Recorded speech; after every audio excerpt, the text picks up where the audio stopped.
Bismillahirrahmanirrahim.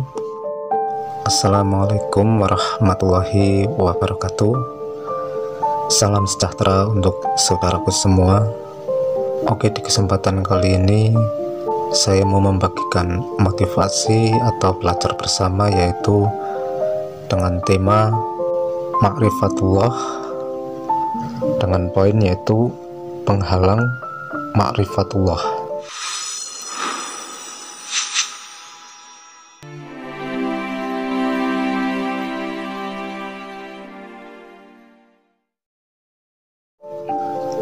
Apabila seorang hamba telah bertekad untuk mengenal Allah, mendekat kepadanya dan mengikuti kehendaknya, pasti ia akan dihadang oleh berbagai godaan dan tipu daya. Sudah menjadi sunatullah, di awal perjalanan seorang hamba, ia akan menghadapi berbagai tipuan, kesenangan, kelezatan, kepimpinan, kedudukan, pakaian, perkawinan, keluarga, dan sejenisnya. Dilihat dari sumber dan penyebabnya, penghalang-penghalang itu ada di kedua macam, yaitu penyakit syahwat, yaitu berkaitan dengan hati, berupa nafsu dan kesenangan, dan penyakit syubhat, yaitu berbagai hal yang menimbulkan keraguan, lebih banyak berkaitan dengan masalah akal dan logika.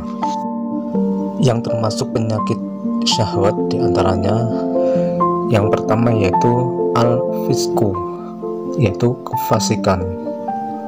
Lawan dari al-fisku adalah al-adlatu. Keduanya berkaitan dengan kredibilitas moral. Orang yang adil adalah orang yang tidak tercela, sedang orang fasik adalah orang yang ternoda kehormatan dan kredibilitasnya akibat kesalahan yang ia lakukan. Yang kedua yaitu al-kibru, yaitu kesombongan.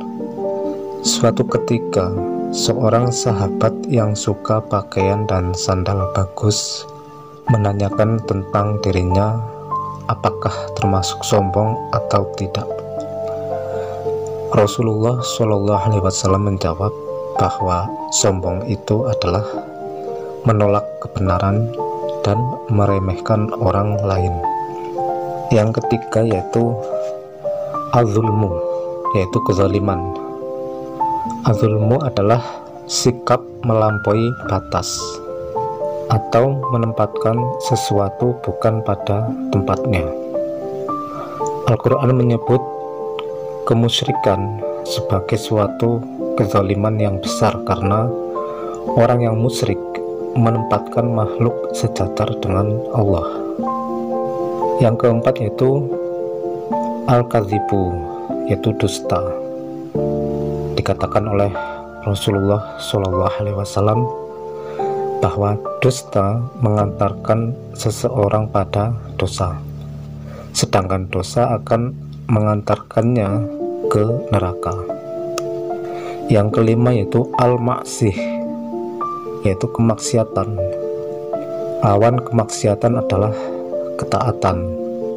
Kefasikan, kesombongan, kezaliman, dan dosa termasuk bentuk kemaksiatan.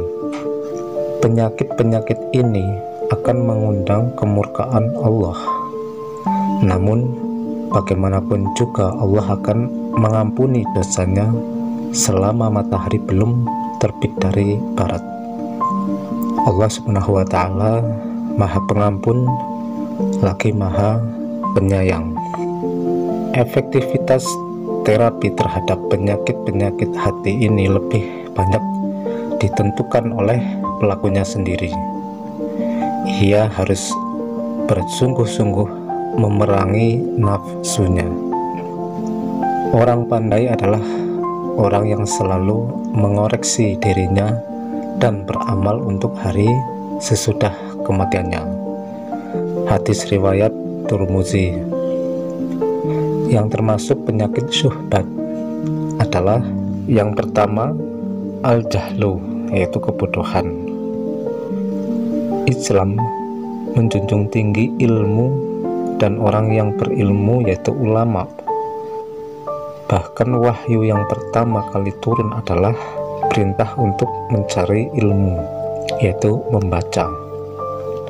Yang kedua al-irtiyah, yaitu keraguan-raguan. Penyakit ini terindikasi dengan identitas dan kepribadian yang tidak jelas. Rasulullah Shallallahu Alaihi Wasallam berpesan agar kita meninggalkan yang ragu-ragu dan beralih pada yang tidak meragukan. Yang ketiga al-insiraf, yaitu penyimpangan.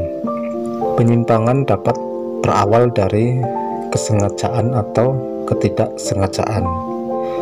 Akibat tidak tahu, orang akan menyimpang dari jalan yang benar. Hal ini dapat berlanjut pada kesengajaan untuk menyimpang. Yang keempat yaitu al-khuflah, yaitu lalai. Kenikmatan sering membuat seseorang lalai. Akibatnya tidak tahu arah. Akhirnya ia akan mengalami kebimbangan dalam hidupnya. Penyakit-penyakit intelektual bermula dari ketidaktahuan, yaitu kebodohan. Akibatnya penyakit akan menjalar pada seluruh sendi kehidupan. Karena itu penyembuhnya adalah dengan menghilangkan penyakit utama, yaitu menghilangkan kebodohan dengan ilmu. Nah, itulah teman-teman, yaitu dengan tema ma'rifatullah dengan poin yaitu penghalang ma'rifatullah. Oke, mudah-mudahan video ini bermanfaat. Terima kasih sudah menonton. Nantikan video selanjutnya. Jangan lupa untuk tekan tombol like, subscribe, dan bagikan video ini agar teman-teman dan saudara-saudara kalian juga ikut belajar dan termotivasi. Akhir kata, wassalamualaikum warahmatullahi wabarakatuh.